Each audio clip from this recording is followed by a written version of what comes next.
नमस्कार सांग माने मु शुभ आपण मानक स्वागत करुच्ची गोटे नुआ भिडियो रे एवं गोटे नुआ रेसिपी रे सांग माने चलंतु डेरी न करी रेसिपी स्टार्ट करिबा। सांग माने चलंतु आज आम साग भजा भाजीबा। आशा करुच्ची मु जो रेसिपी बनैबी आपण मानक बहुत पसंद आसीबो। देखंतु सांग माने मु एठी किछि साग को एपरि भाबरे तोलिकी नै आसीची। एबे मु एई सब साग को देखंतु पानी रे भल भाबरे धोई नेउची। आमे साग को भल भाबरे धोई नेबा कारण साग रे बाली थाई पारे सेति पई आमे टिके भल भाबरे धोई नेबा। देखंतु एबे मोर साग सब भल भाबरे धोई होई की होई गेला। एबे मु गोटे छणा रे छानी की आकु पानी निगरिबा पई रखि नेली। एबे मु देखंतु गोटे रसुण छाड़ई नेची एवं दुईटी कंचा लंका नेची। एबे गोटे मु छेचा नेली ए सब रसुण को मु छेची देमी। देखनु सांग माने रसुण को आमे बेसी मेन करी छेचिबा नहीं दर खंडर करी छेची नबा।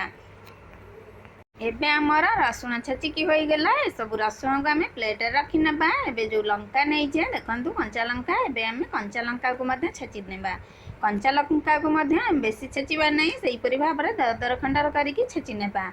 लंका मध्ये छेचिकी होई गेला। देखंतु एबे मु लंका को मध्ये प्लेट रे रखि नेली। आकु आमे साइड रे रखि नेबा। एबे आमे साग को देखि नेबा। देखंतु साग मु धोई के रखितली किछि मूला पत्र धोई की नेइछि। एबे मु किछि पोई पत्र मध्ये धोई की नेइछि। देखंतु एठी मु किछि कोसला साग को मध्ये धोई की रखिछि एवं किछि धनिया पत्र ए सब को मध्ये भल भाबरे धोई की मु रखितली। भल भाबरे देखंतु पानी निगिरी गलानी। एबे आमे साग को सब काटी नेबा। देखंतु सांग माने मो हाथ रे एपरि भाबरे मुठा करी की साग नै गेली। मझिरु ताकू दुई खंड कर देली।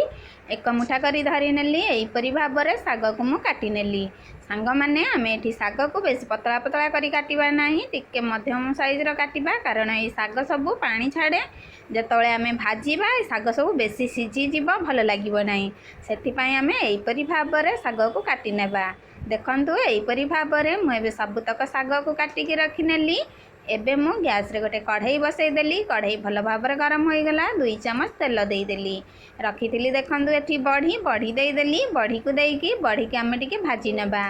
देखंतु सांग माने एबे मोर बड़ी भाजी की होई आसिलानी। एबे मु बड़ी की सब प्लेट को काढी नेली। एबे मु कढ़ई रे आउ 2 चम्मच तेल देई देली। तेल भल भाबरे गरम होई गेला। 1 चम्मच फुटण फुटेई देली। फुटण भल भाबरे फुटी गेला। काटी की रखिथिबा पियाज को देई देली। पियाज को देई की एबे मु पियाज को टिके भाजी नेउची। सांग माने आमे पियाज बेसी भाजीबा नाही। देखंतु पियाज को हल्का टिके भाजी नेबा। एबे मु छेची की रखिथिली लंका एवं रसुण ए सब को देई दउची। ए सब को देई की आउ 1 मिनिट पर्यंत ए सब को आमे भल भाबरे भाजी नेबा। आमे बेसी पोड़ीला करके भाजीबा नहीं टिके जस्ट भाजी नेबा। देखंतु सांग माने एबे हमर पियाज रसुण लंका ए सब भल भाबरे भाजी होई गेला। काटी की रखिथिबा साग को देई दबा। साग को देई की आमे गैस को हाई रे रखिबा। जमा भी स्लो करिबा नाही। स्लो कले साग गुरा बेसी पानी छाड़िबो भल लागिबो नाही। देखंतु एठी आमे जमा भी कभर करिबा नाही। एपरि भाबरे 2 मिनिट पर्यंत भल भाबरे गोळेई नेबा। एपरि भाबरे 2 मिनिट गोळेई नेली। देखंतु साग टिके कमी आसिलानी पानी मध्ये छाड़िलानी। एबे मु सेतिरे स्वाद अनुसार 1 चम्मच लूण देई दउची। लूण देई की एबे आमे साग को भल भाबरे गोळेई नेबा। गोळेई की आमे साग को आउ 2 रु 3 मिनिट पर्यंत एपरि भाबरे भाजी नेबा।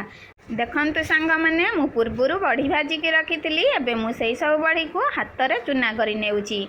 आपण माने चाहिले कुटी की नै परिबे किंतु कुटिले टिके बेसी चूना होई जिवो भल लागिबो नाही सेति पई मु एपरि भाबरे हाथ रे सबुतक बड़ी को चूना कर देउची। बड़ी को एबे आमे साइड रे रखि नेबा। चलंतु एबे आमे साग को देखि नेबा। देखंतु सांग माने एबे हमर साग भाजी होई आसिलानी। एबे आमे सेतिरे चूना करी की रखिथिबा बड़ी सब को देई दबा। बड़ी को देई की एबे आमे आउ 2 मिनिट पर्यंत गैस को स्लो करी की स्लो गैस रे ई सब को भल भाबरे भाजी नेबा।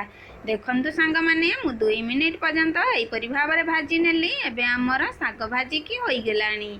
सांग माने देखंतु केते सुंदर देखा होजी साग। खाइबा को मध्ये बहुत स्वादिष्ट होईची। सांग माने आपण माने एपरि भाबरे साग भाजी की थरे खांतु। केमिति लागिला मते कमेंट माध्यम रे निश्चिंत जणांतु।